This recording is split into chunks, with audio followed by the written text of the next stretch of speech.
Should I buy a home today or should I just keep renting? You've heard the arguments for both sides, but it doesn't make a decision any easier. On one hand, home prices seem high. On the other hand, rents just keep climbing and neither option feels great. You'll hear things like rent is throwing money away or buying in Vancouver is a terrible idea right now. But the truth is, both of those can be right or wrong, and that depends on your situation. Here's the problem. Most advice you see online oversimplifies this topic. Like many people, I started my adult life as a renter, so I understand the benefits of renting. In this video, we're not here to convince you to buy or rent. We're going to walk you through the real costs, the trade-offs, and the timelines, so you can decide what makes sense for you. Ultimately, the decision for you should be about knowing how long you plan to stay, how stability factors in, and how the math actually looks.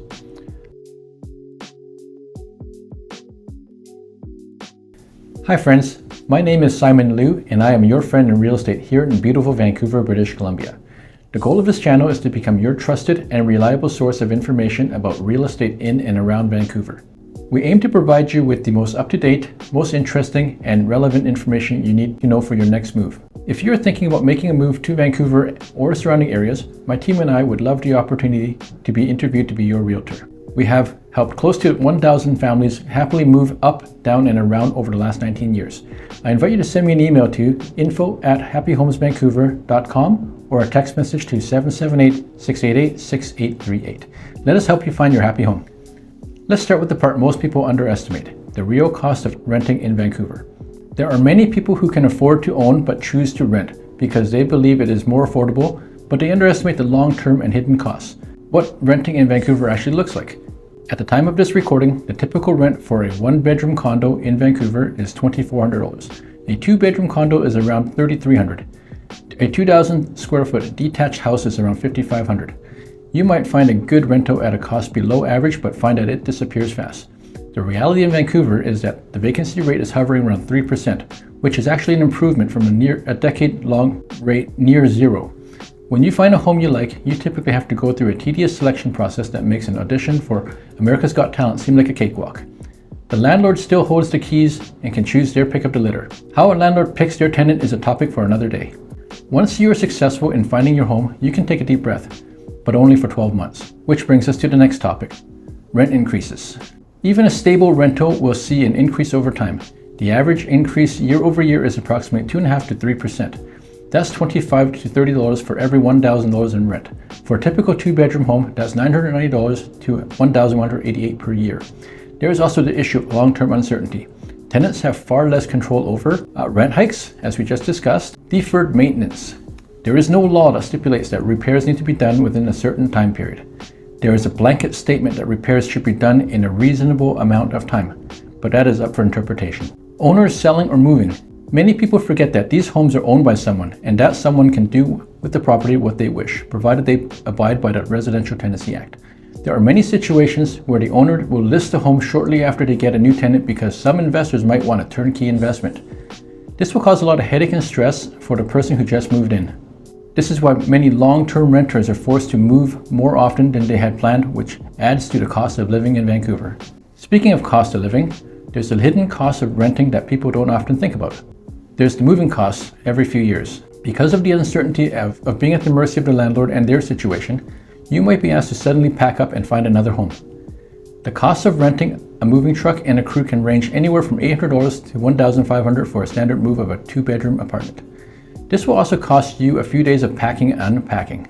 Storage, parking, or pet fees. Many rentals do not include a storage locker or a parking spot. And if you have any fur babies, you may find that there is a surcharge for their occupancy as well. Storage lockers rent for a minimum cost of $100 for a 5x5 space at a public storage facility. Parking spots range from $50 on the low end to as high as $150 per month in some areas of downtown. There's the time and stress of repeatedly looking for housing, running credit checks, interviews, and sleepless nights worrying about not finding a home. Lifestyle compromises to stay affordable.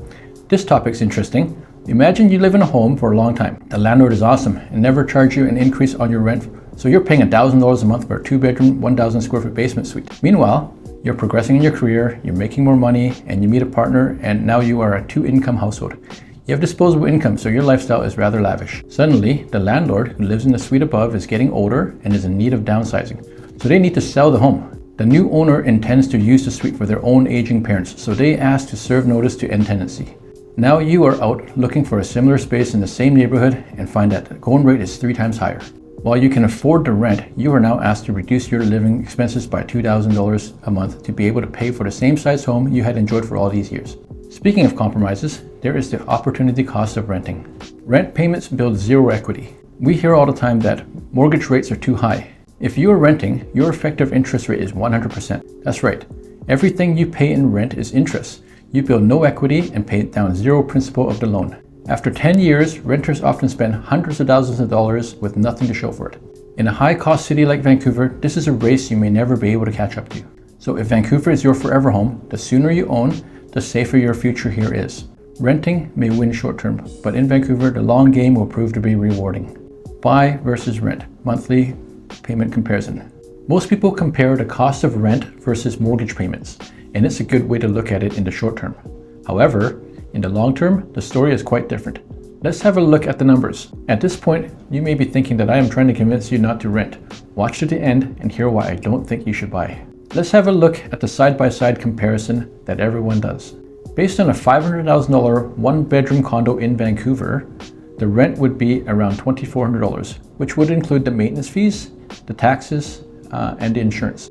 You still have to buy your own insurance. Owning the same condo based on a mortgage of a 5-year fixed rate at 4% on a 25-year amortization, the mortgage payments would be $2,111.35.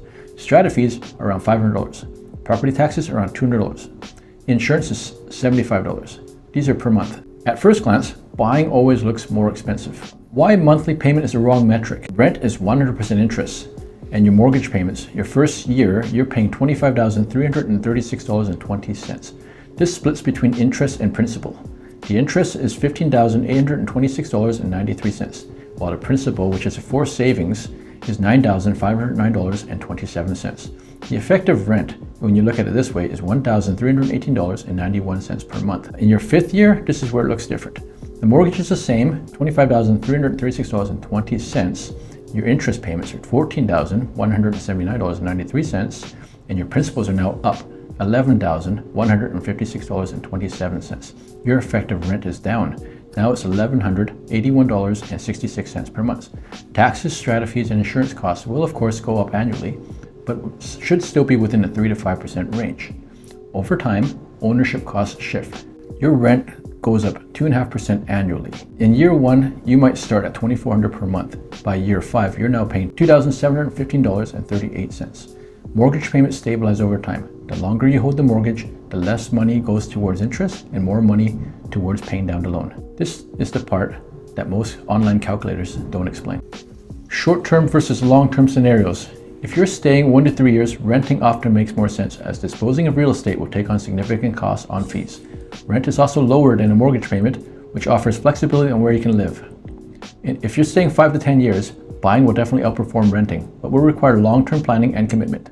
Remember folks, it's time in the market, not timing the market. There's the inflation protection factor. Rent increases with inflation.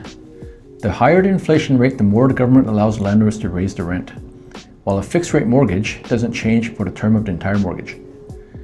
In most cases, as inflation rises, property values will also rise with it.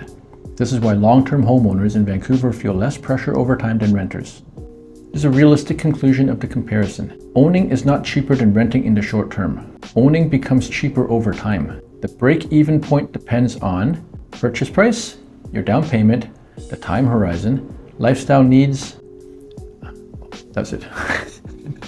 The question should therefore be, when does buying start to make sense? Factors that can prevent someone from buying a home versus renting. Significant upfront costs.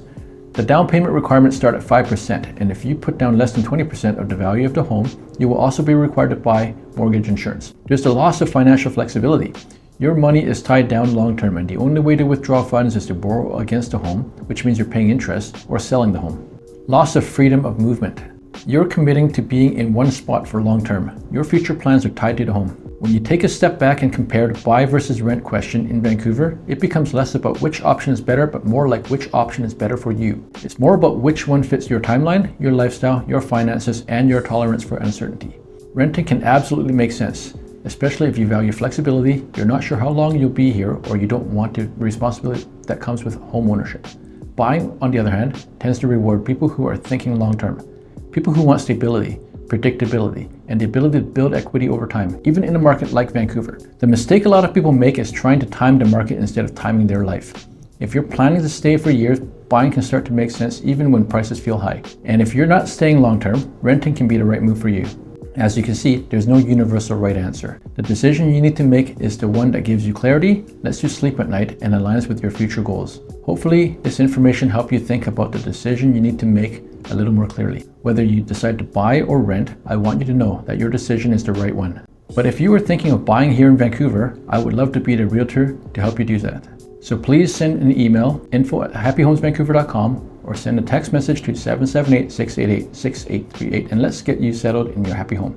If you found this video helpful and want to see more of it, I would appreciate it if you subscribe to the channel or share with a friend so we can help more people. Again, my name is Simon Lu, here to serve you in Vancouver, BC. See you next time.